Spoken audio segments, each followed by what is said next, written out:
Isusumite ng House Prosecution Panel ang pre-trial brief kaugnay sa impeachment case laban kay Vice President Sara Duterte. Mula po sa Batasang Pambansa, nasa linya ng telepono si Marian Enriquez. Marian, ano daw ba ang laman niya ang pre-trial brief?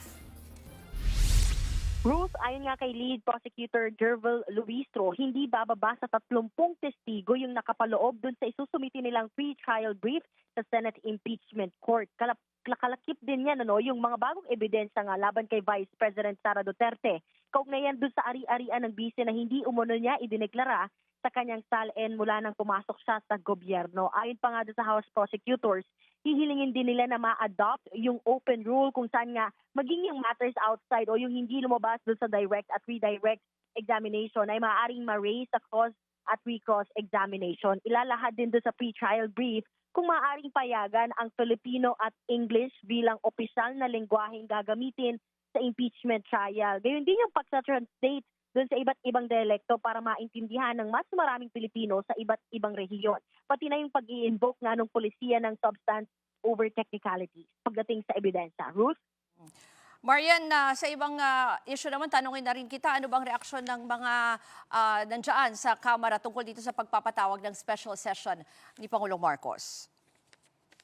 Yes, Ruth, umaasa nga yung House Prosecutors na maayos na yung agawan ng liderato dun sa Senado. Dapat daw kasi gawing prioridad ng mga senador yung pag-aayos dun sa gusot, lalo na yung paghahalal ng Senate President. Posible raw kasing mag-raise na naman yung kampo ni VP Sara ng constitutional issues sa Korte Suprema kung walang leader ang Senado. Muli ring binigyang diin ng House Prosecutors na si Senator Win Gatchalian yung kinikilala nilang acting Senate President. Narito po yung pahayag ni Congresswoman Luistro. We have anticipation. We have basis to believe that even the irregularity in the leadership may be considered by the defense in elevating another constitutional question before the Supreme Court.